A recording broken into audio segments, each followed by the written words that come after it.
to know them, they had a relationship, and it was very, very easy to pass them over to the assistant person. By the time they were ready for the floor and had learned all their advanced work, they stepped on the floor with a full book. So they were starting out at a mid-range level as far as earnings. So that made it quite easy. But again, that had to do with systems being in place. Yeah, I think the key to most things is finding a system that you can replicate over and over again. So whoever goes in, like I think we have Tony and Guy that's gone worldwide. They replicated theirs, like them or not, and the same with McDonald's. If I went into a McDonald's over here, it's exactly the same as the UK, and they're served by 15 and 16-year-old kids. It's definitely down to the system and not down to the hair or the beauty. I know we think we're good, and I think we think we're good because we've told clients how good we are, and clients like the personality of the person that they get. But really, you just need to employ someone with a good personality and replicate what you can do. So I think, Sarah, you've definitely got that down a little bit. Pat, you've just took on somebody, and I think the same with Lisa. You took on somebody and you're going through the same, trying to train them exactly how you are. As long as their attitude is the same as yours and they have the same ethos about work, I think you'll both do well with that. I agree. I think my problem with my member of staff that I took on is he's not there. We had a incident last week, and I actually fired her Saturday. I told her don't come back, and purely because she'd asked for some time off. I said, no, Katie, you can't have that day off, purely because I was fully booked and she had clients booked in. She told me Saturday that she was not coming in, and there was nothing I could do about it, and tough, I'd have to sort it. And I lost my temper. I said, actually, Katie, love, I said, I can do stuff about it. Don't come back. And it was after talking to a lady in the shop next door, because we're all interlinked, our little shops. And she said, she's 17, Sarah. How would you feel if someone did that to your daughter? So I reluctantly, I have taken her back this week, but on a final warning. But I've been down to the college, and I found out all about the apprenticeships. They do these traineeships where you can take an apprentice for 3 months. You haven't got to pay them, but they ask you to give them something for like travel, for food and things like that. So that's the next thing I'm going to look into in September, is finding somebody I can take on for 3 months to see how they work, because they all come across lovely and nice to start off with, and then take it from there till I find the right junior. I'll give you a hint, Sarah. When I employ people, and it's a fact all over the world that I've worked, is the third time you see them. So you have to see them at least 3 times, but on that third visit, what you see is what you get. They will not change. That's right. It's if they do anything that annoys you on that third visit, that's what you've got forever. Because what happens normally as a salon owner is that you employ when you're desperate, you make decisions when you're desperate, and you oversee certain things. Okay, she was 10 minutes late. Oh, she had to miss the bus. Well, to me, if you're 10 minutes late in the first 3 trials that you see me, you don't get a job with me. In fact, if you turn up on time, you don't get a job with me. I want you 10 minutes early, ready for work. So I'm a really softy guy when I work, but I have these laws that I made that I do not bend, because the fact is that I know whenever I've bent them, it always comes back and bites me on the bum. And well, I can also I can rebuttal to that, the person that gave you the thing about what about if that was your daughter. I would say my daughter wouldn't behave that way. These are my stepdaughters, and I would be embarrassed if they behaved that way. In fact, I'd keep their backsides if they behaved that way. Absolutely. So therefore, I think you did the right thing to begin with, because number one, she left you high and dry. She left the clients high and dry, and she also is disrespectful to you. The busier she gets, the more attitude she's going to have. So that would be a huge red flag for me. Well, she's on a 4-week notice, and this is going to sound really, really wicked and mean. I'm using these 4 weeks, and I've already decided, purely because it's the summer holidays. I've got 1 member of staff off. I'm busy. She's got clients booked in, and by then it'll be September, and I can take on somebody else. I understand that. Forward planning. I think I'm just going to. Decisions already made, Katie, bless her. I'm going to cut in just for a second. I just want quick answers from Julie and Nina. Would you re-employ this girl? No. No, but I'm going through the same. But no. Yeah, I think it's hard, because once from the outside world, Sarah, we would all say no. but the fact you got to live it and you've got clients booked in. But Nina did sum it up beautifully. If she has no respect for you and no respect for any client, you know where you stand. Even if she behaves beautifully for the next 4 weeks, deep down, her ethos is not about your salon, it's about herself. Because my girls come to work when they're sick as a dog. My girls come to work, even if I say go home early, they won't go. If they have a client in, they show so much love to that client and respect for my salon that they wouldn't do this. I've employed people like you have, Sarah. They don't care for your salon. They care for the money that you pay them. Now that's okay if that's what you want to be, but you're also a salon owner that says, I can't leave people with my staff because they're not as good as me. I mean, I wouldn't trust this girl in my salon just for the fact when if I wasn't there, I wouldn't know what she's saying or doing. It does worry me what she says and what she does sometimes. I've had, but yeah, maybe that's one for another day, isn't it? It's for another day. Also, guys, though, too, this isn't just about this one person. It's also about you setting a precedence about what is okay and not okay behavior in your salon. And it's a real learning curve employing staff. It's about the other staff, and it's about other potential people that might come work for you that know her. Yeah, because they all know her behavior. They all know her attitude. You know what I'm saying? And people do comment, and people do pick up on it. Sure, of course. And then the other side to that too is the staff that's there and busting their tush and doing the right thing and spending the time and being a good team member. They're going to see that if you don't put up with that bad behavior, they're going to see that basically you're supporting them and their efforts. So if you give slack to somebody else that's got really bad behavior, she's not just letting you and the clients down, she's letting the entire team down. So any kind of leeway you give her on the behavior scale is really kind of a message to them that you're not exactly behind what you're telling them they need to do. Does that make sense? Yeah. Yes, it does make sense. I mean, cool. I don't mean to be a hard ass, basically. Sorry, my French, but that's kind of sometimes you have to in the long run. Yeah. But I also understand your point about being in a bind too. I can see both sides of that. I think what needs. Well, we'll see how the next couple of weeks. I think the whole idea of this first module, Sarah, which I think you did nail pretty well, is figuring out exactly what you want, as in how many hours you want, what you want your salon to be like. And the whole idea then, it does actually bring a lot of ugly things to the surface, the fact that you realize that you probably have a team that you don't like, or certain staff members you don't like, or even clients you don't like. It's good. It's a good fact that some things have come out, because that's what this module is all about. Some people don't get this module.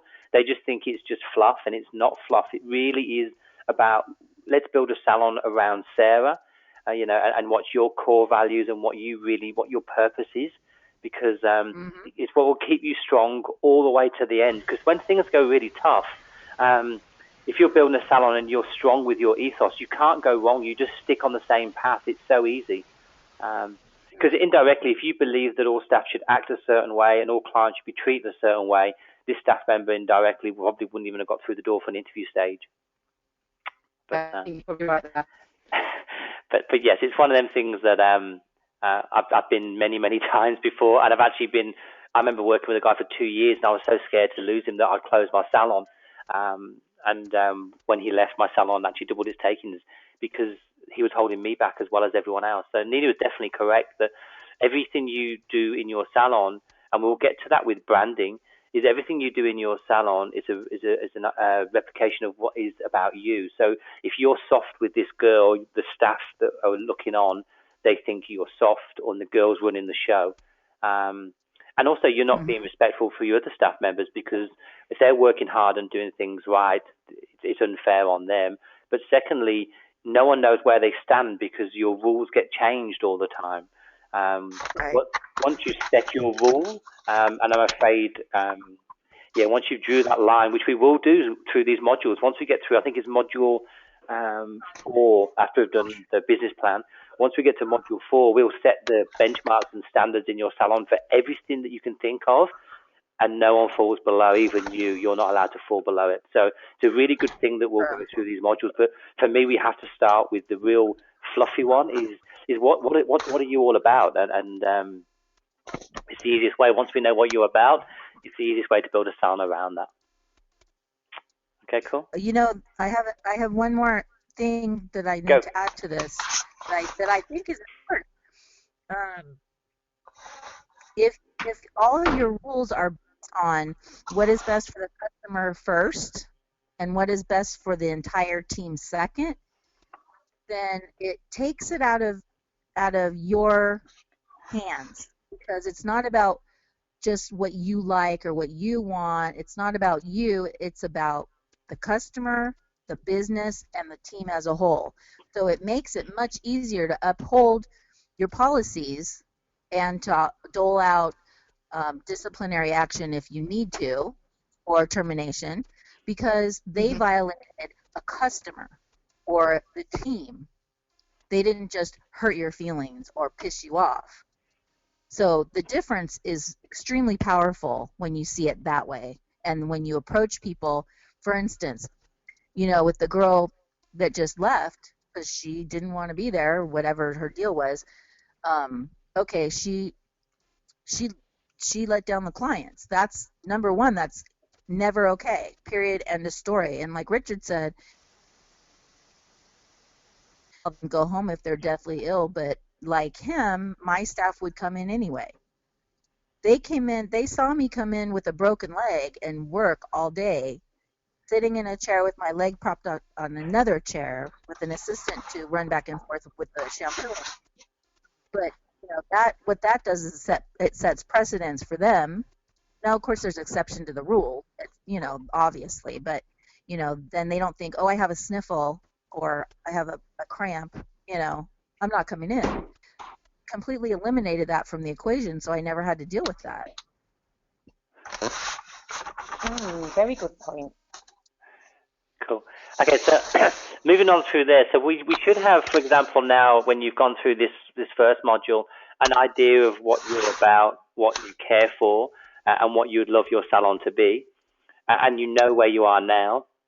And by the end of these modules, in 11 months' time from now, we're hoping that you get the salon of your dreams, and it's all going to be nice and sweet.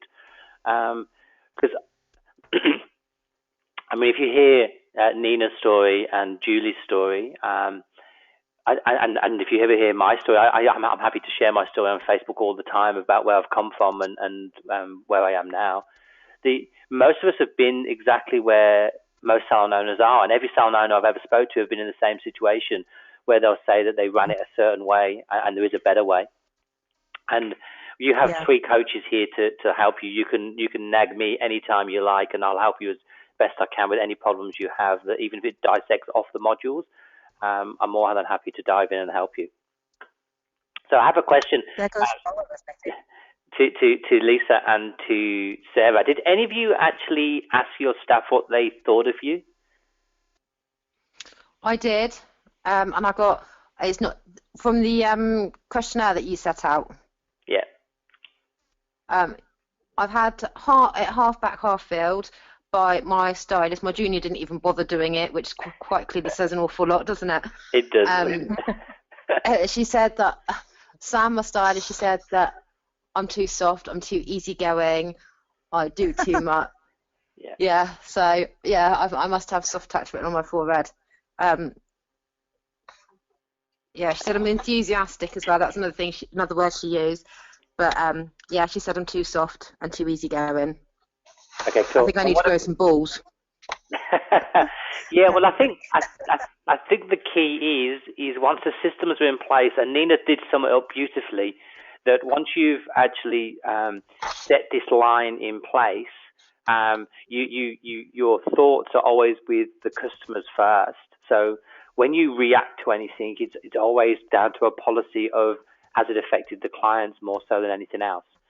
So with you reacting and you being soft, it goes out the window, because what you do is you set a system in place that this is how I like my clients treated, and this is how it's supposed to be. And if anyone deviates from that, then you just have to nip it in the bud really quickly, because that's the whole key, the whole purpose of what you're about is getting every client in and making them feel a certain way. You don't have any personality clashes with anybody, because it's all down to what I expect my staff or my team to act like in front of a client. Correct. Also, I'm a softie as well, I have to admit. I know that when I talk about, how I run the salon or the policies or what have you, it might not sound like it, but I have those same feelings, like, oh, give them another chance. Oh, they're going through something difficult. Oh, in my head, I have all those chances going on. And but if I tell myself, okay, let's look at it in the point of view, did they support the customer or did they hurt the customer or the team? Then it makes it easier for me to stand by my guns when my insides are going, oh, but she's such a nice girl, or whatever. It's a thing that once I implemented this in my salon, it just means that for me, if anything goes wrong in my salon, and sometimes it's quite small, it's very easy for me to just have a chat with the staff member to say, can I have a chat in the back room? We go in the back room. It gets nipped in the bud within about 10 seconds. Because once they know what rules are set in the salon, it's very easy. They know they break the rules. It's just as simple as that. The rules have to be fair. Exactly. And to say that the same way but differently, one of my mentors said to me, when you make an exception to the rule, the exception becomes the rule. For sure. Then it's a free-for-all. Yeah, definitely. Okay, cool. So what we're talking to you... a very small rule that I think is really important, and it's about mobile phones. And I say to the girls, please don't keep your mobile phones in your drawers. It's disrespectful to the clients. When the client gets up to wash her hands and you're on checking Facebook, it's disrespectful. It wouldn't happen if you walked into the bank. It wouldn't happen if you walked into, or it shouldn't happen if you walk into Marks and Spencer's or anywhere else. It's not acceptable. And they do it over and over and over. And until I shifted my thinking, saying, listen, this isn't about whether I like you having your phones in your drawers. This is about, it's disrespectful to the clients. It did make them think how it must look to the clients. I think they just thought I was just saying it, just being a killjoy, that I didn't want them checking the Facebooks every 5 minutes. But when they sort of saw it from the client's point of view, they were like, oh yeah, I see what you mean. And they did take it on board a bit more. I mean, they have started bringing the phones back in again, and that's going to get nipped in the bud tomorrow. But that's a really good point, Julie. Some of them play by the rules and some of them don't, and it's just really hard work. I find it that they're just trying to push me constantly. So yeah, I need to grow some balls as well this week, and because it's the little things like that. It's just a little rule about mobile phones, and if they're not respecting that rule, then they're not going to respect others. And like Nina's just said, it can then become the norm. To Julie, what do you do with your phone? Do you put yours in your bag and leave it there, or because I get a lot of phone calls on my mobile for appointments. I get messages via the website, which I check on my phone. Because I've said this to the girls a couple of times. I see them in between clients checking their Facebook because their phone is actually on the desk, on the reception desk, where I keep mine. Obviously, the school will, if there's a problem, they will phone my mobile. So where do you put your phone? Do you put your phone away as well, or do you think, well, actually, I'm the boss, I can have my phone? Well, mine's. We have an office, so mine's in the office, but I'm not checking it every 5 minutes. We're really struggling at the minute with clients messaging via social media all day long, and we have that as well on Facebook. Can you please phone the salon? We're busy with clients. We aim to answer all the messages, and I try and do it in a really positive way. But if you want an instant response, please phone the salon. We're all busy with clients. Or cancelling an appointment 10 minutes late, isn't it? That's the Yeah, other one. Oh, I left you a message on so Facebook. I just have to keep reposting on Facebook for them to phone the shop, and the answers, the message is getting through slowly, but yeah, my phone's kept, in my bag in the office, and I think maybe you're right. I think my phone needs to go away as well. Hey, yeah, I I'm lucky because I have a receptionist, so there is somebody manning reception, and she's got the laptop, so she has got access to any messages that come through.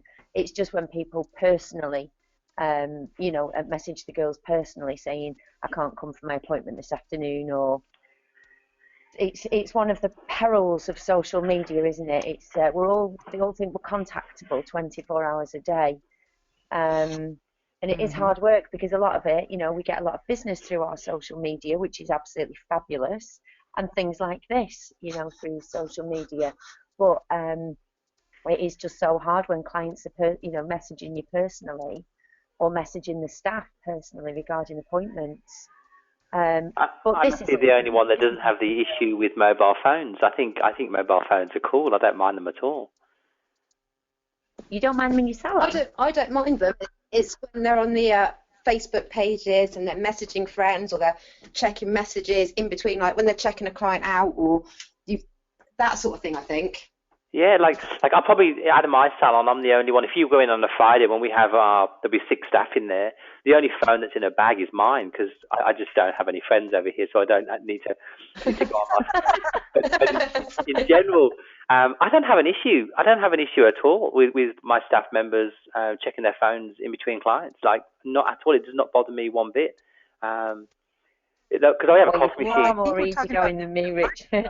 Yeah, well, I think I don't think I had a fight with it in the UK. I used to take the phones off them. I used to put them in baskets. I used to put them all in the cupboards.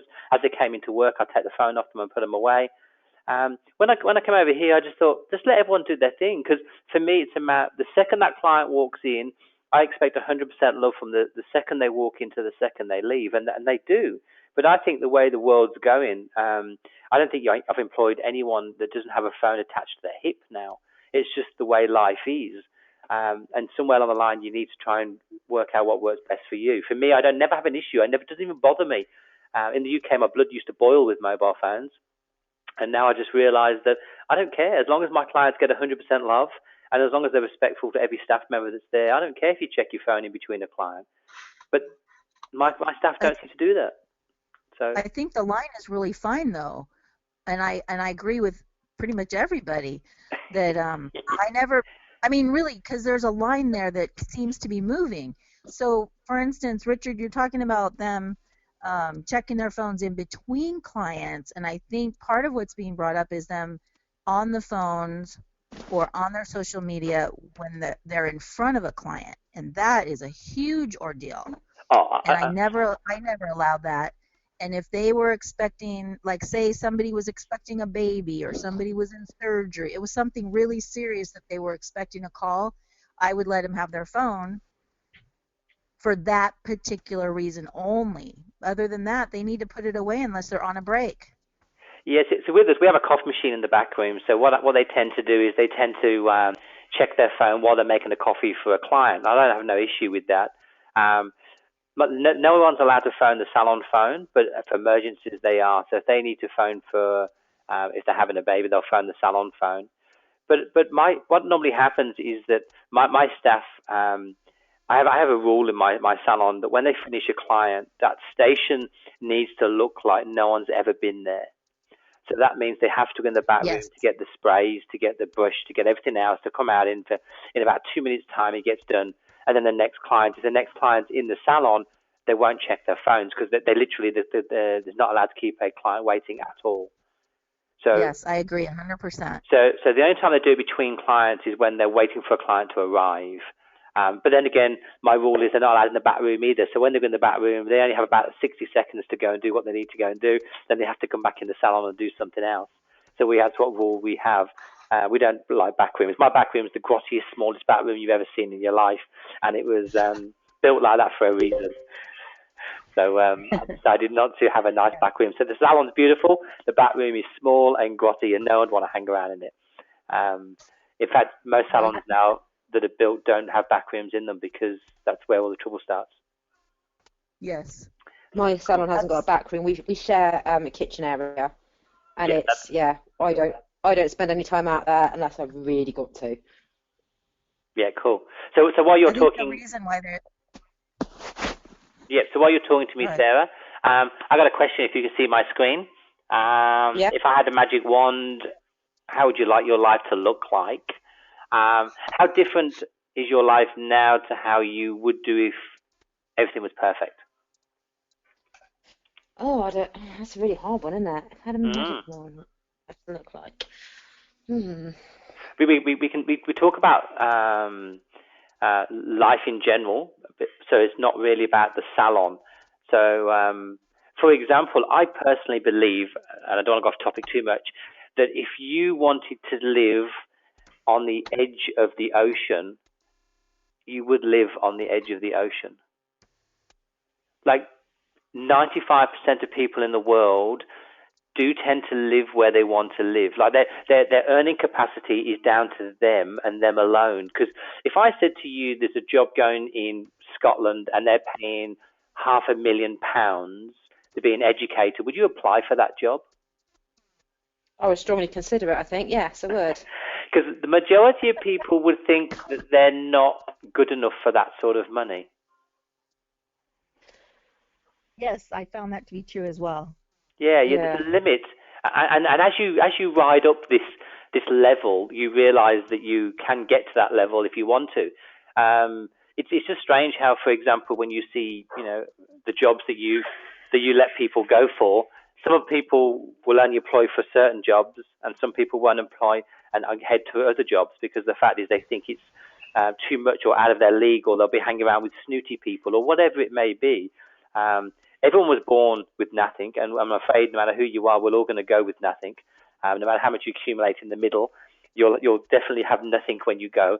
And it's just the attitude in between that's different. And it's usually like myself. I was from a council house in the UK. That's where I was born. I always thought my limitations was just to be a hairdresser and get a wage, and I'll be happy. When I took that, I moved on and on and on, and that's the way life is. So you do have this limit in your brain already where you want to be.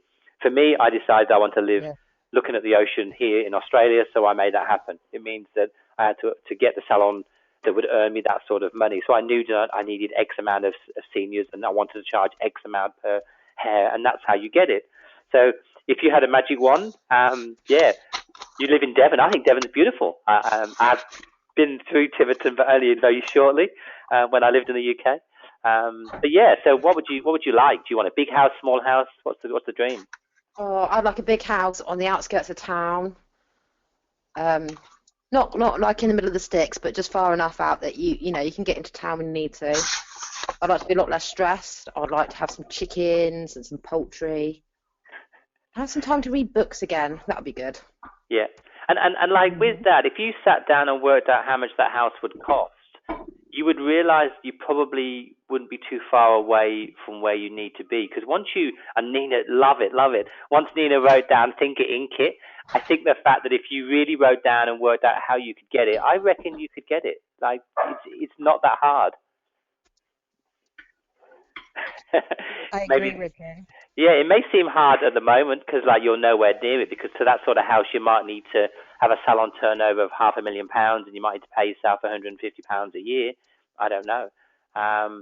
But there's definitely a way. I think I definitely need to up my wages for that. Yeah, well, I think what you have to do, there'll be a plan in action of how many clients you need to do, how many staff you need to do. Yeah, I find with the salon takings, it seems to plateau. It doesn't matter what I do, I can't get over that cusp. Does that make sense? Yeah, it does. There's definitely ways to get over that. Yes, you can. I was told many times I couldn't achieve what we did, and not only did we achieve what people told us we couldn't do, we went way beyond what they told us, they told us we couldn't do, and frankly, it was because, and I taught this for years, and when the people apply it at work, you have to know where you're going in order to get there. If you don't have a roadmap of you're at point A, you want to go to point B, how do you know how to get there? So you know where you're starting, you know where you want to be, and then along the way you have your measuring points. And then every time you hit that point, then you go to the second point, then you go to the third point until you hit it. But it's absolutely possible. I guarantee it. Okay, well that's what I'm trying to work for, is just stepping over that, just that little bit further on from where we are at the moment. I've got some salon software which I've had for 3 years, and it's only really in probably the last 2 months that I've gone through, looked at the reports and started putting more things into it, and I'm getting a lot better information out of the system. Then I just used it for booking and text reminders, but it's just all the reporting, all the, I think last month, was it 4% retail, we said, Richard? Yep. Yeah, well, this month, I haven't looked at the figures, but there has definitely been a lot more retail this month, a hell of a lot more. Just little things like that, which are that's huge, though. Hopefully pushing it over, and just things like collecting clients' birthdays. I went through the system this month, and I basically sent everybody out a gift voucher for the birthday for £10, which they can use on full head colour, highlights. So one of the bigger services to try and get them to come in, and I sent out, I think it was 30 birthday cards this month. So hopefully it will generate them to come back in within the next. I think I put within 3 months on their card, so they've got it for 3 months. So hopefully, beautiful. They're trying to do some new marketing, I think, as well. That's fun. Now I have a question for you though. Does your staff, do they get the information when you're going through through all your reports on clients, new clients, returning clients, referrals? I have started printing them off. For my stylist, I've printed off her takings, how many new clients have come into the salon, and how many are retaining clients. So I did that for her last month, and I'm going to do it for her this month. And I did the same for my junior as well, just because I thought, it might encourage her a little bit, because she does blow dry, she'll put colours on. So I've actually set her up with her own column, with her own price list, so she can see what she's actually doing for the salon. I was hoping it might think, actually, I am quite important here, but I don't think it's having much effect. You know what? It will, though, because we did that with our staff, even our senior staff, all the staff. They not only did they get that information, but they also did how many colors, how many highlights, how many haircuts, blow dries, etc. Anything that they would possibly do, how many of those they did that week, because they got it weekly in their paycheck.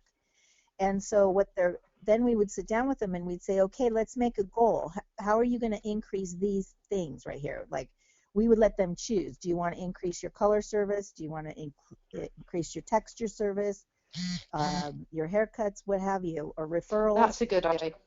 And then they would say, okay, I'd like to do more highlighting. Okay, let's look at your clients. And then the goal was every single week they were to look at their book for the whole week, and they'd pinpoint certain clients that they knew maybe they've discussed highlights before, maybe the stylist has thought, oh, this person would look good with either low lights, highlights, whatever. This person, so it gets them thinking about what else can I recommend to the client, and it works beautifully. And so you get a client that's possibly not doing chemicals turning into a chemical client. The other thing that they learned how to do is they would look at their book for the day, because every day they had a little clipboard with their schedule, their schedule and the client cards on their station every morning. And what they were trained to do is go through and look at where there are empty spots. And then they would say, in this spot I have time to do a color application. After this haircut, then I can do the finish. And so they would put into their minds what they could fit into those open spots. And I kid you not, it was probably 8 times out of 10 they would fill those spots just by focusing.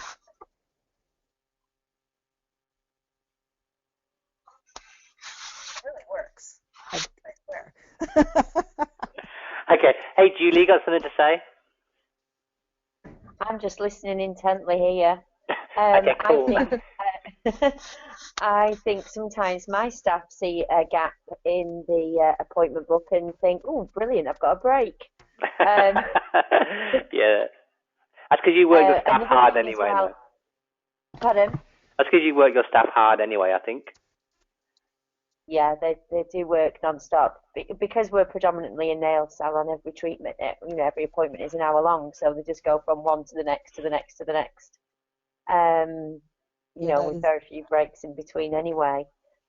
No, I think it's absolutely brilliant what Nina's just said. One of the things I've found from going through all of the modules is every salon owner, as a salon owner, we've either experienced what other salon owners are experiencing, or I'm still going through some of these things now and learning. We're all aiming for the same thing, really. We all want a salon that, a harmonious salon, a profitable salon. We're all reaching for the same goals, and I think a lot of the time the salon owners that I've been reading upon, they know the answers themselves. It's just reminding them that they know the answers and getting them to look at things maybe a different way. Just something simple like Sarah's just said, giving out birthday cards with a voucher in. That means so much to a client. That might be the one client that didn't get a birthday card off anybody else apart from you, and it's getting people to think about things that just a different way, getting them to break down their own personal goals and what they're doing all of this for. I find all of the modules fascinating. And reading salon owners' answers fascinates me because I think we're all aiming predominantly for reaching for the same goals. We all want a stress-free salon that makes lots of money. I think that's true, and I think it's accessible to most people. I think what tends to happen, I think I spoke to Nina yesterday, and what I've explained before, is what tends to happen with most people is what we tend to do is we tend to see the fact that your salon, you have these goggles on. What tends to happen is that you can't see through the fog of what's going on. But if you spoke to someone from the outside, they can see it clearly, which is what coaching's all about, is seeing through the muddle, because your life is just so busy with everything else that's going on. And the quicker you see through the fog, the quicker that you get to the end and try and make more money that way. And that's the main thing that tends to happen with why some certain salon owners make money and why certain salon owners don't make money, is that they can just see through the fog quicker, or they know which road to take and they stay on that road, where a lot of the time they get deviated. Well, there's little stories, I don't want to go over the same story twice, but little issue that we just heard Sarah say with her apprentice. Now for me, that's going to happen again in 3 months' time, and it'll be the same issue, but this time it'll affect her a little bit more, and then she'll be a bit more chipped away at her armor, and then she may keep on again, and then 3 months down the line it'll happen again. So it's when people you can remind me in 3 months' time that Katie shouldn't be there. Well, it's to be honest, Sarah, if it's not Katie, it could be Sarah, Tracy, who you name it. It's whoever your attitude towards letting things go when you know they shouldn't. There'll always be her there, and the quicker that you set in a system in place for you, to say, I won't stand for anything like this, makes your salon forget about that, and then you're moving on to the next thing, which is trying to break your next level. Because you've only got 100% concentration, and if you've got a staff member that's sick or a client that's ill, they're taking some of your attention away from where you need to be, and then you get some idiots that takes a bit more away from you. Like this girl, she'll be definitely sitting in the back of your brain, eating away you a little bit. So yeah, that makes a difference too there. So I don't particularly want to go on too much about just you, I'm afraid, Sarah, because it seems like we're just patting you. Fine. I don't really want to. But I agree. So the one thing I wanted to jump in for is what Julie and Nina were trying to say was you need a big picture yourself of where you want to be. So let's say it's $500,000 house or whatever your big picture is. So your salon needs to take X amount of money. you break that down into a very small little segment per employee who's there. And then each employee gets broken down into smaller segments again, like Nina was saying, with color. Because whatever happens, you are only selling time. So we've got Lisa and you are only selling time, and that's all you sell. You don't sell anything else. You can want to sugarcoat it whatever you want. You say you do HD brows or you do haircuts or whatever you do, but all you physically sell to this client is your time, and how much you can get per time is where the key is. So because you're only selling time, if you've got holes or there's not enough, let's say, nails in your area, or you've got gaps, you need to just figure out what you're going to aim for. So what gives you the most money for the little time, which is what I think Julie was trying to explain to you before. So that's what we do as coaching. We start with this huge big picture of what you want, so it keeps you focused. We break it down then to little segments, which is we call your staff, and then your staff get broken down into little elements, which you will call your services. And that's as easy as it gets. It sounds pretty easy, and that's it. The key for you is figuring out what your big picture is.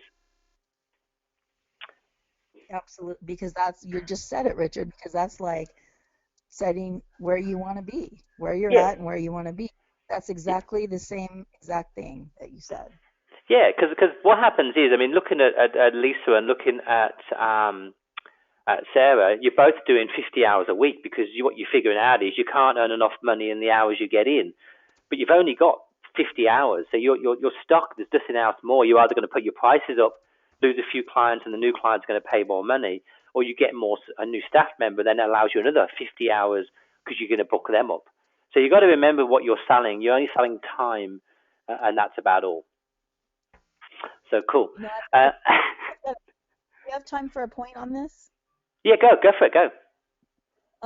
Earlier today, I answered something on the Salon and Spa Forum, and it was a guest chair, but she's also managing the salon because the owner doesn't know anything about the salon business. And she's not getting paid, so she wants to know, how is it that she could be compensated, and should she get a higher commission? My response to her was that she actually has two jobs. She stands behind the chair, which is her main job, and then managing the business is her second job. And I said, you wouldn't necessarily leave the salon, go to a different job, and work there for free. So we kind of do that to ourselves. We take on a second job if we're doing nails, doing, in the treatment rooms or behind the chair. That's our main job, and then we take on the second job of managing and running the salon, sometimes a third with training and education, and that has nothing to do with our life, our outside life, our family life. But yet I don't think a lot of us have the mindset that we need to be compensated for that will happen.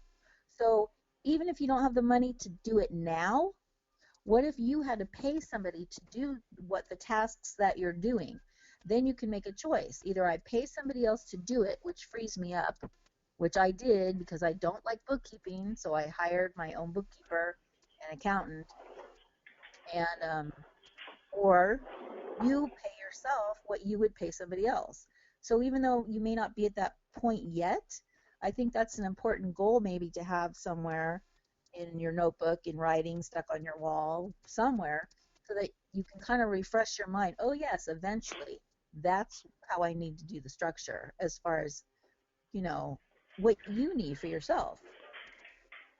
Yeah, that's true. And I think the fact that with this module, especially with this module, it's finding out how many hours you want to work. So if you only want to work 3 days a week, Sarah, and 3 days a week, Lisa, maybe one day of them 3 days you're going to spend on the business, doing the managing, doing the teaching, doing the education, and then 2 days with clients. That's still your 3 days. You don't have to do 3 days and some.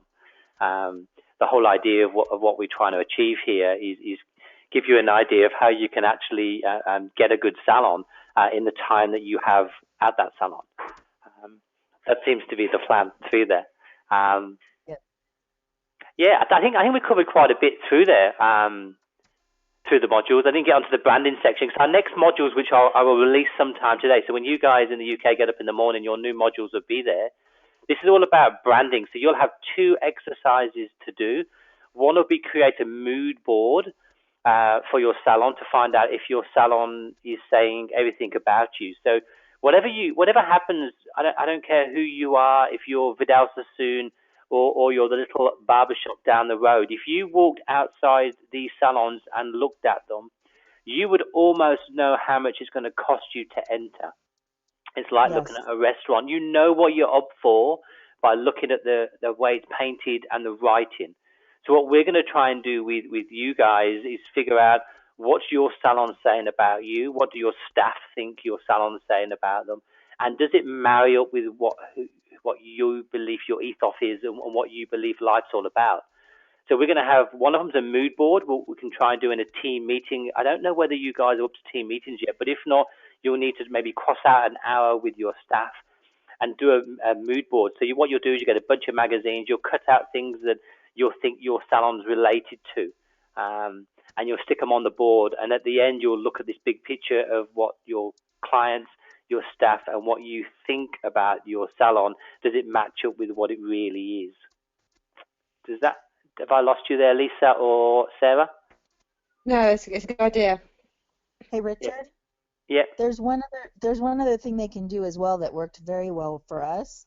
Yep. Is we sent the stylists out, not necessarily even to other salons. Yes, they included salons, but other businesses as well. And they each had a sheet of paper for each one, and that we prepared ahead of time. So they were to rate the business on whether or not they felt impelled to go in, whether or not they felt it was welcoming, what their impression was it low end, middle of the road, or high end, and then the challenge was either get a meal or a service or something somewhere else, and then rate that. Did they feel like the service matched the appearance and the presentation of the business, or did it go above, or did it fall short? And then their goal for the entire week prior to the meeting, because we also did what Richard is suggesting, the week prior, they were to keep their, like a notebook or something, and anytime they visited any kind of a business, whether it was a drive-through, a cleaners, a bank, it didn't matter, they were to mark down where they went and their overall experience, and they were to rate it like 1 through 5, 1 being disappointed and 5 being exceptional, so that they can start to become aware. For instance, I went through a Starbucks drive-through yesterday, and I got such amazing service that I felt compelled to tell this young girl in a drive-through, just make a coffee, how exceptional her service was, and that it meant a lot to the customer. And I thought she was going to cry right there. But, it's being aware of those things. They'll bring it back to your salon, and in the meeting, they'll share, and then everyone will start to implement, hey, this is really who I want to be, or this is who I don't want to be. So that gets them involved in what the project you're trying to do, and they're more willing to participate. They're more excited to come and do this, and they are more likely to implement whatever it is you decide to do. Yeah, and I think in my module that gets released tomorrow, you'll have in one of the lessons, it'll definitely be a mood board. So you'll put on what sort of car would you be if your salon was a car, or what famous person would you be. So we'll build a mood board around what your staff think that you're like. And then very similar to what Nina's just saying, we have a checklist in there for you to go and your staff to go out. If you've got enough staff, pair them into twos. And the whole idea is to go maybe to a local cafe, and you'll check out their website, you'll check out their price list, you'll check out their service. And there's probably about 30 questions on there that they can go there with a little clipboard and just sit and work through. Very, very similar to what Nina said. And that'll be released in your module tomorrow. And what will happen is that once they've done that, we're going to get them to exactly the same questions, but on your salon. So we're going to get the staff to look at your website, phone your salon, have a service in your salon, and have a feeling what it's like to be a client, and would they come here? Do they think you're good value for money or not? So we already have them down there, Nina, so that's a good thought. They'll be released. They'll be released tomorrow, and you have a month to get them done. And salon owners, you may have to close the salon for an hour to get this done, but this is imperative. I was watching a program last night, which was a bit apt. It was I know the Nina would never heard of this person, but Mary Porter does them shows on TV. She did one with it was 3 black ladies in a clothes shop. I don't know if you've seen this one on TV or not. I've seen it. Yeah. No, I haven't seen it, but I know what you mean. Yeah. So what they were doing, they were selling. Yeah, they were selling clothes for funky nightclubs. So anyone who was sort of 20 years old, and they'd go to the half-naked clubs dancing. So that's what she sold. But on the other side of the shop, they sold clothes for 60-year-old ladies. And what they realised is by aiming at their shop at both, no one would go in. So, but when they changed around and just aimed at one market, they got really busy. So what we're trying to figure out, if you're trying to be all things to all people, you're never going to grow that big. It's not going to happen. So somewhere along the line, you need to draw a mark in your sand, and you need to say to yourself, this is who we are, this is who we're aiming at, and then that's the people you need to go out and try and bring into your salon. I don't know if I have you got all that, but because you physically can't be that. Like I worked in a salon, and it was a really weird salon in the UK. When I finished my apprenticeship, I had to go and do 1 year to finish off, and we had a barber shop mixed up with an old lady, which was a set, and all the setty betties used to go, and we ended up being quiet because the fact is that we weren't deciding who we wanted to be. One had to go, and luckily enough, we closed and opened the barber shop, which was great.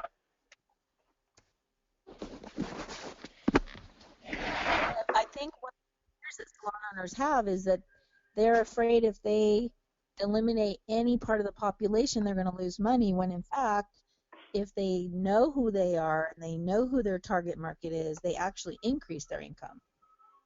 Oh, for sure. And the fact that once we start spending some money to get clients in, because we're all going to have to spend some money eventually to get clients through the door, you spend little and get a big impact. I mean, I think it's a bit like I was saying before. It's very easier to get a fishing net and throw into a small pond to get more fish than it is thrown into the ocean trying to catch fish. So if you know your little small ponds where all your clients are sitting, you don't have to spend much to get them to hear your voice. And sometimes not at all, depending on what your options are. Yep, sure. Some of the most effective things that we did to get new clients in the salon was to do community involvement things, like our community had a drink fair every year, so we got a booth every year, and we were in the local. We're a small town. We did charity fashion shows, worked with the chamber. I mean, we did anything possible. Even though we paid for those things, we were there. We were in front of the eyes of the community, and they kept hearing our name over and over and over, just like, commercial on TV. All you have to do is hear the jingle. You know what company it is. Oh, for sure. Yeah, definitely. I'm just asking some question. Cool.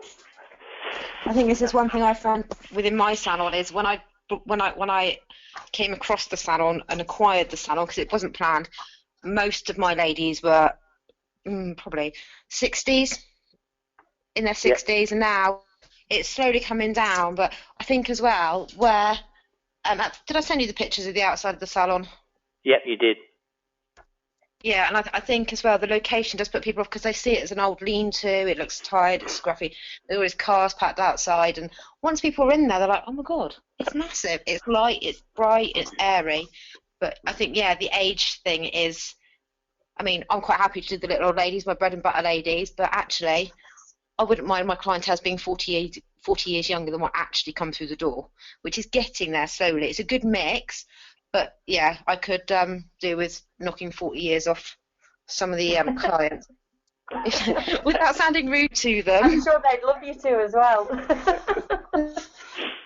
I think as well, Sarah, that the one thing that for me, I'm in the hairdressing world like yourself. So we all want to do 18 to 30s. We want to do, the funky purple and the funky pink. That's why we became hairdressers, right? But the problem is my clientele who loves what I do are classical ladies between 40 and 60. They're boring, but that's what I do. But let me tell you one thing about that clientele. They have all the money. They've got so much money to spend. They're the ones I really want. So my clientele is really quite classical. It's very minimalistic. And I literally, all my marketing and my logos and all my colors that I use is all aimed at that sector. So if they're sitting there between, most of my people, they turn up in BMWs and Mercedes because they're just wealthy old ladies. Their husbands working like dogs, probably going to die of a heart attack when they get to 60. And the wives just all do coffee all day.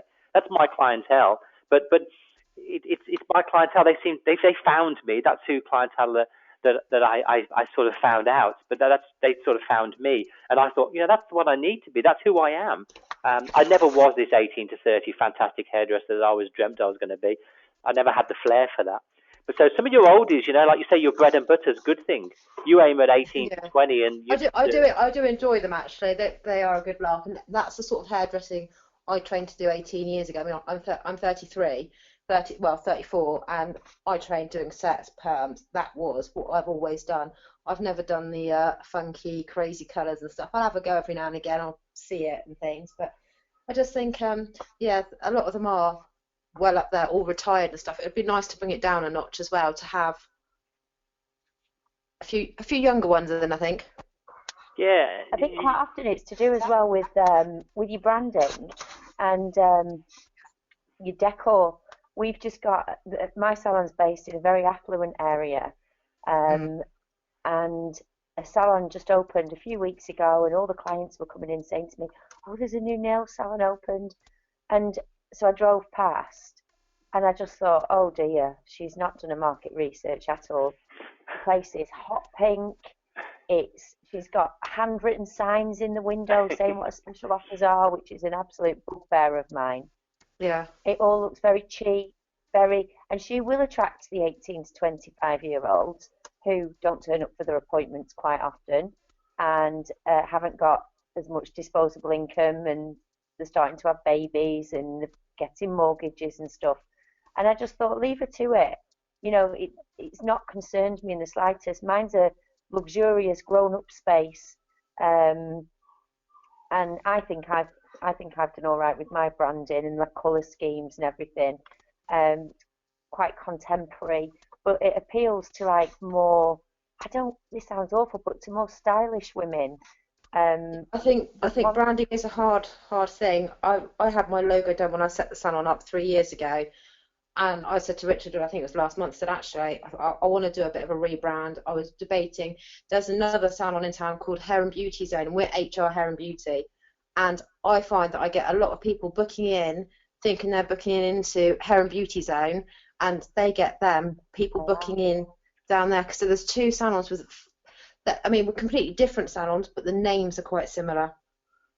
Yeah, but because of where yours could be almost like branded on like a secret location that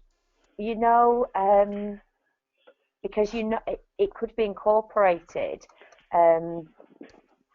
into it being like a VIP secret location almost, which would tie in very nicely with the fact that, because of where you're located. Yeah, I said, do you want to before I go? And you went, yes. Sorry, Richard. Yep. Sorry, were you speaking to me? No, I was not. No, sorry. I heard something about coffee. I'm getting myself a coffee in the morning for the first time. Oh. But yeah, do your rebrand, Sarah. I think it'd be great. It's a great opportunity for you to, get a whole load of new publicity and. Well, that's what I was thinking. The publicity in the papers again, and just doing like a sort of big open sort of evening. And I mean, the salon at the moment is done out sort of Laura Ashley sort of style with the wallpaper and things like that, and the sort of I want to say the fancy ornate frame mirrors and things in the reception, and a massive, huge, great big desk which is all padded, and it's all really nice. But you just don't get that walking past because you can't see it. You can't see him. We've got little tiny windows, and people look past and go, oh my God, I'm sandwiched between a dentist and a car garage. You know, it's tough going to get people to physically walk down. Do you have any space in the front of your salon where you can put out, like, I don't know, potted trees, a table, and a little... I've got a little table and chairs which is out, but it's not like visible to the road. We have a problem where other cars have access to drive down. I've got at the very end of sort of what I call the driveway, I do have like an A-frame board that I put out, but it's very dominated by the garage next door. My other half's a carpenter, and I've been talking to him about getting some new signage and things like that, but it's it is a work in progress, and I'm just trying to figure out where I want to go with rebranding, the colours, because my colours are hot pink and like a teal green, which was fine. I thought, right, nice and bright, people will see it, but actually I'm thinking, are those colours really right for the rest of the salon? It doesn't flow. Well, you're going to love the next module, because the next module is all on branding. That's what I'm looking to do. Yeah, and it'll sort of give you an idea of what's going on through there, and who looks at different colours and sees certain things. Because you should have an idea of where you are. So, I have a question. Have any of the owners gone to, like, done field trips and gone to other salons and kind of kept a journal about what they liked and didn't like about different salons? No, I haven't. I've walked past salons in town, thought, oh, that looks nice, or thought, oh, I wouldn't go in there. Yeah, I think we did that before we built the salon. And it was extremely valuable, and we were fortunate because we worked with our product company, so we did a ride-along, and because we had kind of a friendly opening to the other owners, they allowed us to come in, lay in the shampoo chairs in the bowls to see how comfortable they were. They got to tell their story about, you know, how they did it and why, and they were happy to do that. And it was really, really helpful because we knew what we wanted. Firsthand, we knew, you know, this chair may look beautiful, but it's very uncomfortable. This chair may look average, but it's extremely comfortable. So that was really beneficial, I found. I think that's a great idea. Now, I'm going to have to wind this up just for a second for myself, but I'm going to leave it all open for you guys to carry on talking. Is that okay? Yeah, that's cool. Cool, beautiful. I'm going to leave you alone. But yeah, I did a very similar thing, Nina. I flew my girls into Melbourne, which is into a whole new state, and we went to the #1 hairdresser that you can get to, and it cost me a kidney to get there. And what it did, my girls came back and realised that we had better customer service than they did. So they actually realised that this big salon charge and an awful lot that you normally put on a pedestal, that they're fantastic, weren't as good as they thought. They weren't awful. They just wasn't as good as the pedestal was on. They realized that we're just as good as these people, you know, and their work rate went up even more. Yes. So it's a very important thing to do things like that. But yeah, I've got to do another meeting very shortly. I've got to do the American meeting shortly. If you're going to jump on there, that'd be ideal, because that'd be good. But I've got to go and have a break and get myself prepared for that. So I'm going to leave this open. You guys can keep talking. Is that all cool? Yep. Yeah, it's all good. Yeah, that's good with me. No worries. You knock yourselves out, guys. Catch you later. Later. I'm gonna go too, so I'll talk to you guys later. Okay, bye, Nina. All right, bye. Sarah? Yeah? Hi. Are we just the only ones left? It's just my poor children have just been left to their own devices. But they're fine. They're playing on the Xbox. Your salon really excited me. I just thought, wow, it's like a little secret location, and I think that you're because you don't have passing trade, you do have to work harder.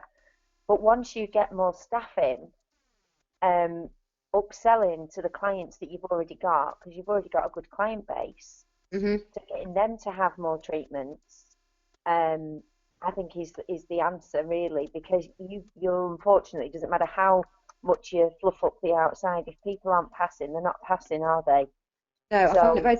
I mean, I spent hundreds on, like, when I look back through, like, my stuff that went to the accountants last year, how much I spent on advertising. I did Facebook, I did newspaper, and how much actually comes back from it. That's a difficult thing. I could advertise as a cows come. I could spend thousands on it if I had it, and I don't get much return from it. The way I get a lot of my work is recommendations. Facebook's brilliant, and like people put on the sites and stuff like, oh, anyone know I can get HD brows done? And they're going, oh my god, I didn't think I could get this done in Tiverton. We're only a small little town in the middle of Devon.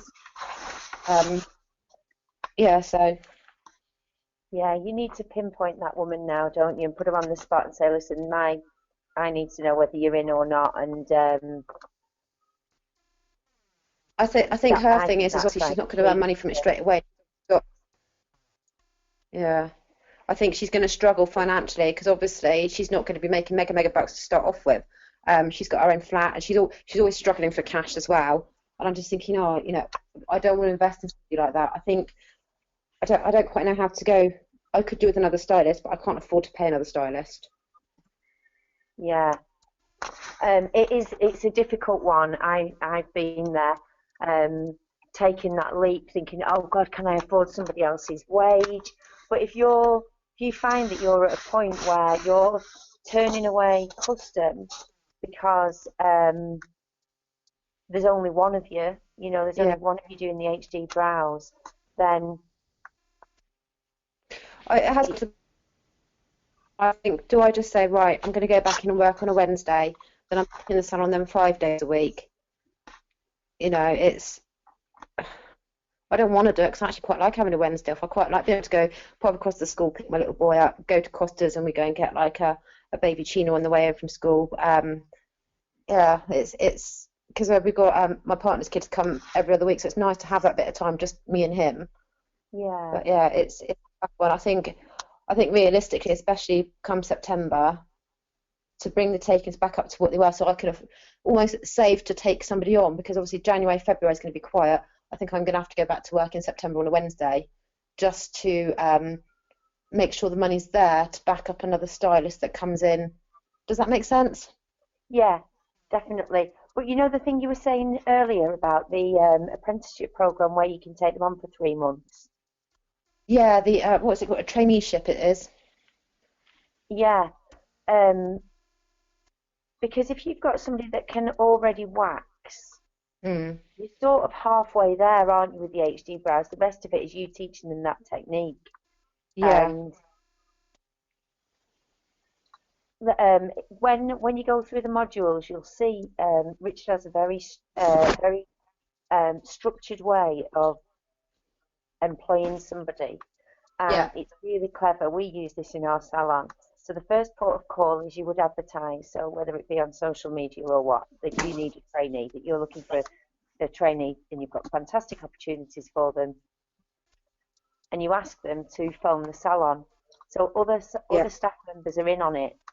So we have our reception desk. If I ever advertise for staff, we have a chart, and the receptionist it is that usually answers the phone. She will fill in what their attitude was like on the phone, because some of them, they don't even get past that stage. They can be quite rude, some of them. So I think, well, I don't really want you in my salon. So they don't even get past that stage. So she takes off them the name, their email address, any qualifications and experience, very brief chat with them. And then she says to them, can you please pop in the salon with your CV? Yeah. And so then we get to see them in person. And then we do 3 trade tests. Richard taught me this. You do 3 trade tests. So it can be just for half an hour. And the first and second trade tests are usually based on skill. So get them to do a load of eyebrow waxing or whatever they've done at college. Yeah. And then get them in the third time. And by the third time, they're generally more familiar with your surroundings and with you. And that's when you get to see, oh, she's a bit cocky. Or actually, she's a really nice girl. And it doesn't have to be a dead, drawn-out, lengthy process, but it certainly sorts the wheat from the chaff. Because see, the thing is, when I took Katie on, because I was going away and I had lots going on with my son, I gave her my mobile number. I said, any questions, just feel free to contact me on that. Well, within about 10 minutes, she said, I thought I'd better text you with my mobile number, even though she wrote it down, so you had it on your phone. I thought, bloody hell, this girl's 17. that's actually quite good thinking. But yeah, it is.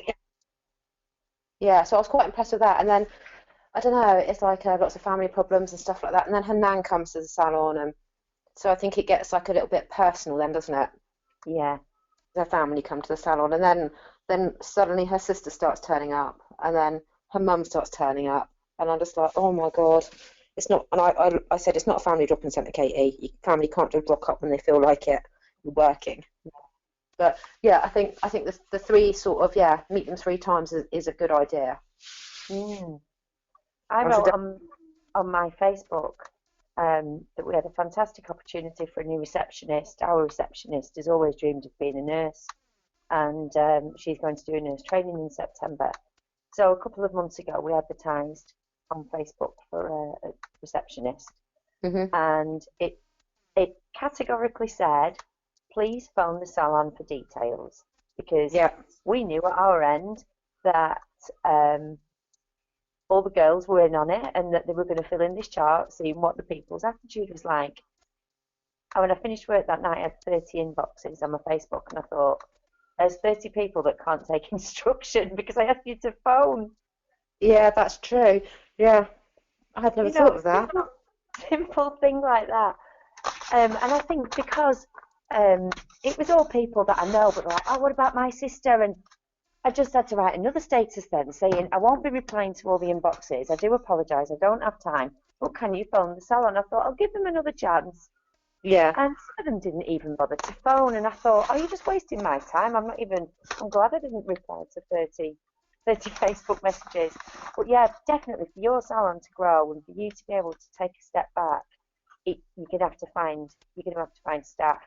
I have one self-employed member of staff in my salon, and although Nina wasn't so, they might not sort of be part of the team, I found one that absolutely is. She just is fantastic. Yeah, see, I've looked into self-employed and stuff, and I've struggled. I just genuinely struggle to find people to actually want to work. Yeah, that's the thing. I mean, Sam, my stylist, she is good, but I mean, it fluctuates. 1 month she makes her wages, the next month she'll make her commission, the next month it's not consistent.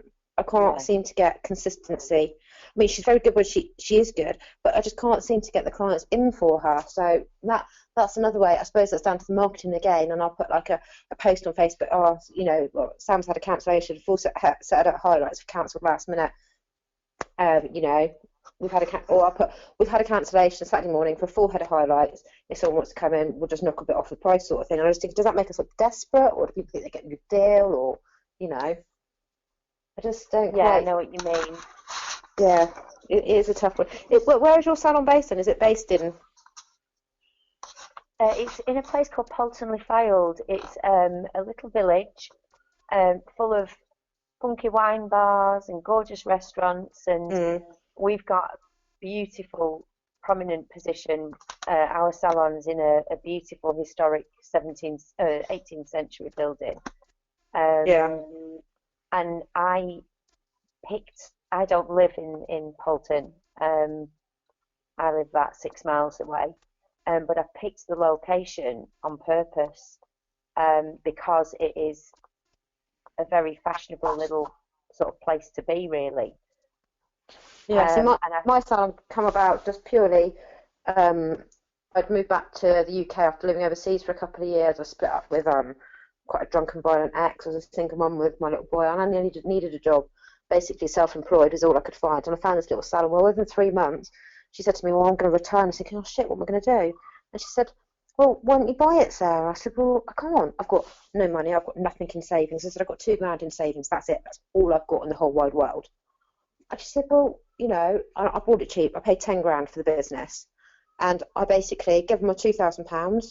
And then I spent the next 8 months after that paying her £1,000 a month. My rent on the shop is £80 a week. It's, it reflects the location. I mean, I've done lots of work in it over the last three years. So with hindsight, it's not the location. If I'd thought about it, because I didn't have any plans to buy a salon, I just wanted to work. I wanted to put a roof over my little boy's head, and I ended up with a salon purely by accident, I think. Like we do. Yeah. Yeah, my first salon wasn't the building that I'm in now.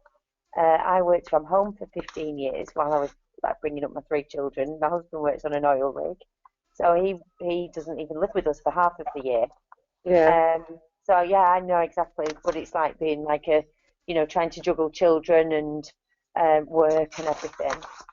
And I just thought, I just had a meeting. It was a lady that used to come in to do semi-permanent makeup, and she was a crazy Scouse woman, this from Liverpool, absolutely hilarious. And she said to me one day, "What the hell are you doing working from home?"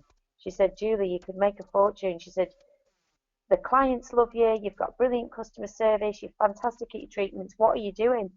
And it was like one of those wake-up calls where I thought, what am I doing? Am I just going to work here for the rest of my life?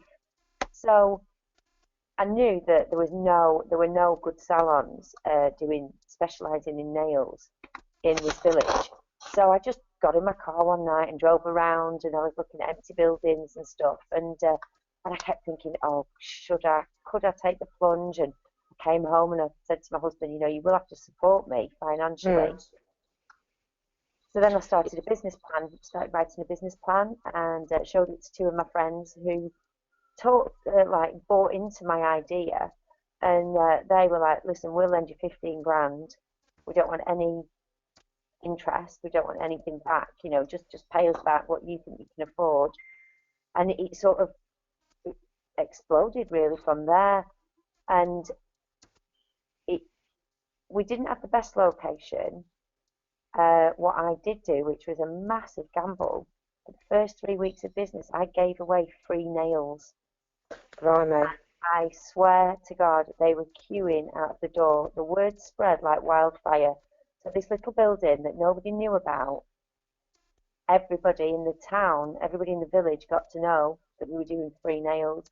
And some of those clients still come to this very day. You said that actually, I could easily do that with Sam, my stylist. Because she gets some days it's like on a Wednesday. I mean, this week, it would have been more cost effective for me to say, actually, girls, don't come in on Friday and Saturday, or on Wednesday and Saturday. I'll just shut the salon for those 2 days, because obviously by the time I paid her wages out, my junior's wages, the salon's heated. Maybe actually something along those lines with maybe Sam, my stylist, and say, get a free cut and blow dry with her on this date. Book in. Yeah. Might get them in. Yeah, as long as people know that it's not because you're desperate, it's because you're rebranding, or it's because you've got an exciting new treatment that you want to try out, or whatever, because you don't want people to think, God, they must be desperate for giving them away. But yeah, if you could tie that into something like, I don't know, I don't do hairdressing, but there's a fantastic new conditioning treatment.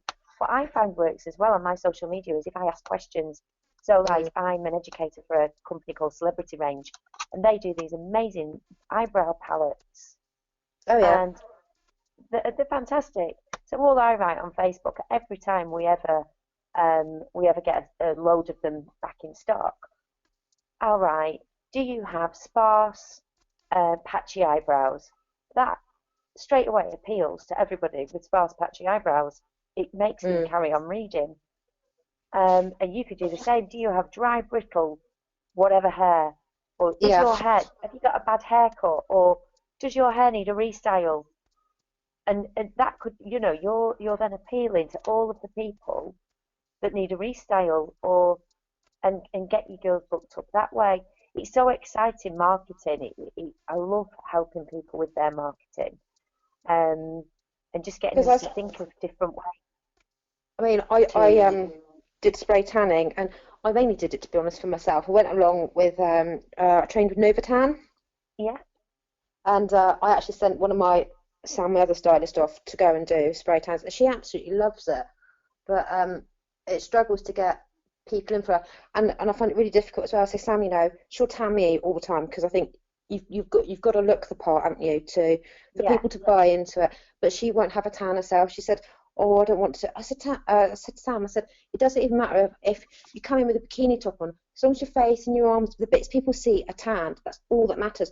I don't care if your backside's not tanned and your tummy's not tanned, but the bits clients see, they need to see it to believe it, don't they? Of course they do.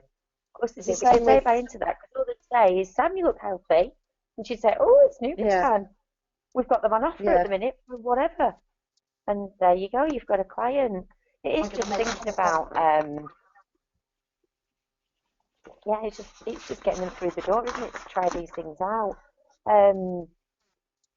I think it's a really exciting time for you. You know, with your rebranding and thinking about new ways of marketing, and you know, even thinking of a new name, and getting new staff and that. A bit of a shake-up, I think. Pardon? A little bit of a shake-up, I think, is what's needed. Yeah, and these modules. And a new that way you of go thinking through, about they it are all as well. fabulous. They really make you think about all the aspects of your business. And like I said earlier, I think that as salon owners, we've all either experienced the same or we're all going through the same. You know, staff cause us problems. We don't do reports like we should. We don't track systems or. No, that's one thing I've started, like with the computer and things. And the other thing as well, I didn't even know what my bottom line was until I never even heard of what a bottom line was until I started doing this. And I said, well, how do I work that out? What is it? Yeah, it's a bit cringe, isn't it, when you first do the modules and you think, no, I've not got that. No, I don't do that. No, and you're like, oh my God, I'm rubbish. Yeah. It's like breaking you down to build you back up. It makes you realise how many things you don't have in place because we're so busy working in the business that we don't have time to work on it. That's true. You know, we're killing ourselves trying to fit all the clients in. And then when you get home, you know, I work till 2 o'clock in the morning quite often. Yeah, I just looked at it's 11:15. Oh my God, yeah, it is. My children are still on the Xbox. They'll be fine. I know. I said I'd only be an hour. Oh, I did too. I didn't even realise it was night. I was ready, all fired up for it tomorrow night. But, I had my ironing out. I started doing my ironing. I was like, and then I had to get the kids to bed, and I was like, oh, right, okay, come on then. I've just made the children's tea with my laptop in my hand. Oh, bless you. Right, well, I'll leave you to the rest of what's left of your evening, and I shall definitely got lots of things to think about over the next few days. Yeah. First and foremost, staff. Yes, I will start. I will sit down and think of. Yeah, I'm going to write down what I actually want in a staff member, I think, and then I've got it on paper and I can tick it off. Yeah. Write yourself what you think would be an ideal member of staff, and first port of call the lady that's expressed an interest in doing HD and just go, right, where are we at? You know. Yeah, how are we going to make this happen? Yeah. Yeah, and if she's out, she's out, but it just makes. Yeah, I suppose even if she could still work part time doing her other job and part time. If I know she's committed certain days a week, then yeah. Yeah, and don't worry if you pay for her. If you pay for the course and she leaves, then you just have a written agreement saying that should she leave within a year, she pays you the full amount back. Yeah. Well, also as well, if she trains with HD Brows and I put her through the salon, if she leaves the salon, she won't have that qualification. She can still do the treatment, but she won't have the certificate. Right. That's one thing with HD Brows. I didn't realise this. Until I was reading one of their forums and stuff. If if I go and trained somebody else to go and do the HD Brows course and they hadn't paid for the full course in their own, because obviously I get it at a reduced rate for sending a second stylist, they don't get the certificate. The salon gets the certificate, and if they leave that salon, they then can't go and set up next door to me because they'll get their infringements phenomenal, absolutely phenomenal. That's fantastic for you, isn't it? A salon down the road, literally up the road, they do, I want to say $1 billion brows, no, highbrow. They had HD Brows images up there in their shop. I literally took a picture of it, emailed it across, and within days, imagery had gone. They got back to me and saying, yeah, they've been dealt with by their infringement. They've got a whole team of it. They're really strict on their branding, really strict. Yeah. They are an amazing company. I met Neil Laxtel in a Neelam's lovely. Actually. She's an amazing.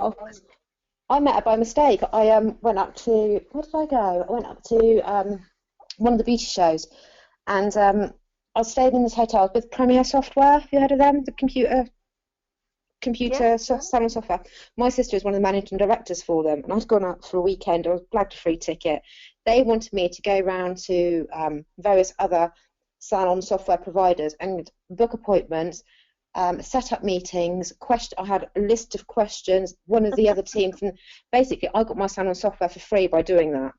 Oh, Doing their wow. market research to find out what other ones were doing better. Anyway, I stayed in this hotel and I was in the shower.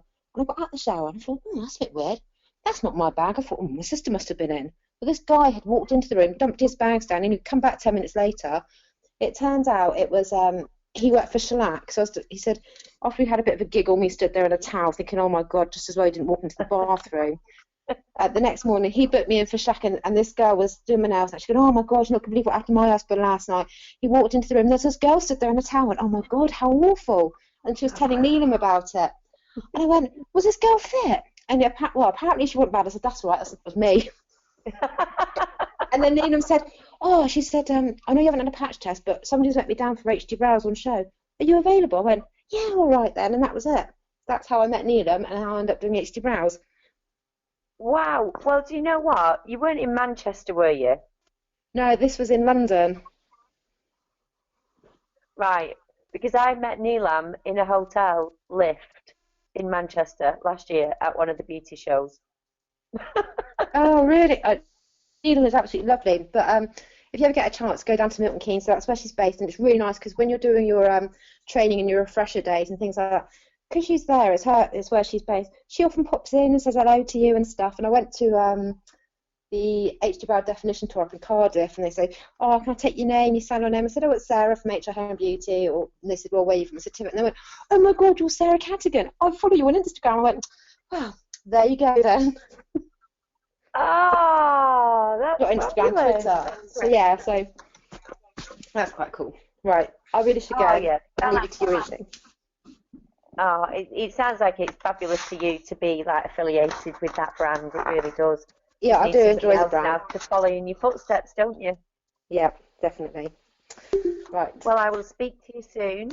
I shall speak to you soon. Thank you for your time this evening. Okay then. Good luck. I'm excited for you. Thank you. I'll keep you up to date. Oh yeah, please do. All right. Thanks, Speak soon. Julie. Good night. Okay, good night. Bye.